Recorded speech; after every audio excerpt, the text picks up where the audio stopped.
Hey, let's talk about being mad. You want to talk about being mad? On a, what is it, Tuesday morning, right before Christmas? Let's talk about anger. Uh, this isn't something that is on like my list of potential content, and I'll go ahead and make this thing because I know people want it and blah blah blah. Sometimes there's things, you guys, that happen to me in my own life, and as I go through them, I'm like, I think other people need to hear this also. Not because I'm the end all of doing everything perfectly, far from it, right? But I am transparent, and I do experience the same things everybody else experiences it. And what I like to do is just kind of share with you guys personally how I get through stuff that either makes me mad or is heartbreaking or both, right? And first, first things tend to break my heart, and then they tend to make me mad. I think that's the cycle. I think that's literally like how the cycle goes, right? It's kind of like surprise, denial, heartbreak, and then anger. And then after it is what I want to talk about, is when that cycle happens, what do we do in the anger stage? Because what we do in the anger stage is kind of everything, in my opinion. So yesterday I heard about something, and it doesn't matter what it is. But when I heard about it, it was heartbreaking at first, because when I saw people's names that were attached to it, I was like, wow. And like really wow. But after that, it quickly moved to anger, because there's a justice thing, right? For me anyway, it was an anger that, because something was stolen from me. And I have an attorney working on it now and everything, and so I don't even need to be concerned with it. But at that point, I was still angry that it had happened, right? And so anyway, what I did in that anger stage, as I was mad and it was bubbling up, right? We know this. Tell me in the comments if you know what I'm talking about, because if you guys don't know what I'm talking about, and if this is just not relevant at all, I'll just stop.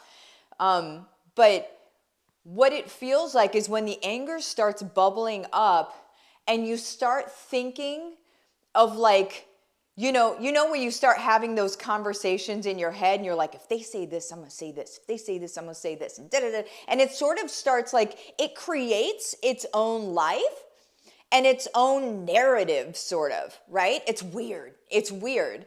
You guys, that is not something that is from Christ. I'm just going to say that is not from God. Anger is not from God, right? Like that is an enemy weapon. That's an enemy weapon that is forged against us because of, honestly, who we are, right? Ego, and that's just kind of how we go.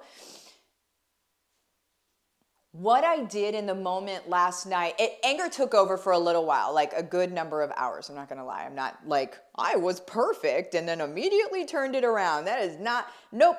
It took hold of me to the point where I was even talking to a friend of mine, and I'm like, do not, like, it was actually this when I realized it, where I was like, do not make me have to do these things I do not want to do. And when I typed that out and I looked at that sentence, I was like, what is making me do something I don't want to do? And when I looked at that, I was like, who is making me do something I don't want to do, right? And so that's where I was like, okay, I need to take control here. I need to actually be in control first of my emotions, but I need to be praying about this. I need to stop acting like I can handle this. I got it. I don't got it, because I am 100% human and I don't got it. Whenever things like that happen, I react as a human reacts, right? And so what I did, and it was later on last night, Mike's like, are you all right? I'm like, I'm fine. Last night, I prayed myself to sleep again, which I love doing. But I remember standing in the kitchen late last night and just praying that the anger would be released from my heart, that everything, that the anger would be gone, because I don't want to feel anger and hatred for people. I don't care what they've done to me. I don't want to feel that. I don't want to harbor that for people. I don't want to.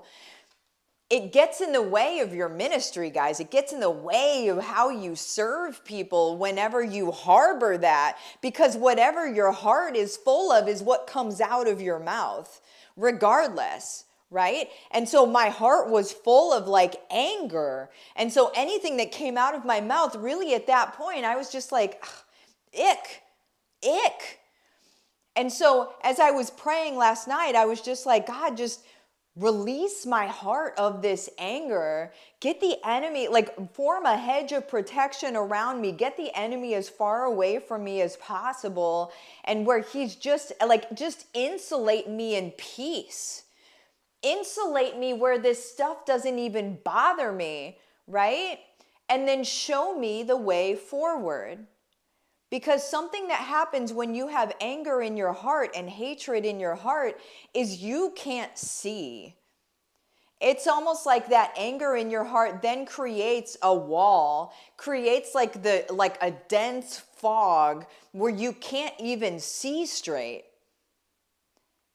And you probably can't even hear well, you know what I'm saying? And so there was that prayer last night as I was standing in the kitchen, and then I don't want you guys to think that it's a one and done. First of all, you have to want it with every inch of your heart.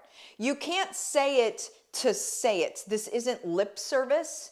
This is heart service, right? This is you actually speaking to your Creator and saying, please, with everything I am, I do not want this. I don't want to feel this way. I don't want to hate people. Lord, please, like, help me with this. But don't let it be just words that you know are going to make you feel better. It has to be everything that is in your heart that really is like, God, I love these people. Please help me act like it. Help me to actually be able to embody what you want us to be here right now, even in this moment, right? And so I hope you guys get that. And then, like I said, it's not a one and done thing. We're human, and so stuff keeps it keeps the arrows will continue to try to permeate. Okay.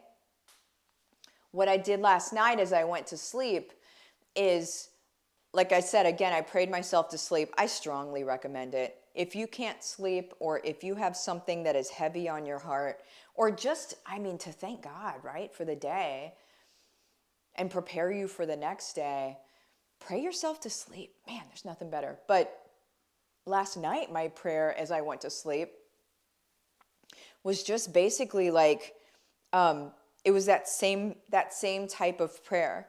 Lord, help me to be able to get this anger out of my heart. Help me to be able to move forward in not like this heavy way, right? And then show me the way forward. Bring clarity. Show me what you want me to do in this moment. Like it's asking for that, right? It's not just, you don't just receive things out of the blue. You ask for things. And then you take action on those things. And so when he tells you, when you wake up in the morning and you have, light bulb over your head and you're like, bright idea. Hey, it's not your bright idea. Heads up. You asked for it and you got it, right? But whenever you get that bright idea, do it. Take action on it, right? And so we don't just pray for things and then when we receive them, we're like, thanks, I feel better, moving on with my day. No, take action in what he's given to you. There's a reason for it. And people can say what they want to say about this. There's a reason for the things that happen in our lives. And a lot of it is broken world related. We live in a broken world, guys. We ourselves are broken. We live in a broken world, and everybody has their own free will and they make their decisions as they do. But God has the last word. There ain't nothing that's going to get past God on that one, right? And so even in the things that we go through, there's redemption, and there are ways to be able to make it good again, you know?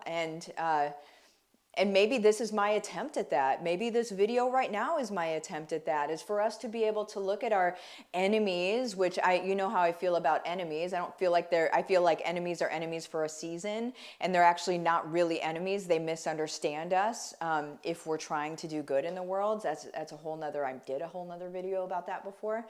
But maybe this is my attempt at us all being able to move forward today, and whoever that is in our lives, whoever that is in your life, right?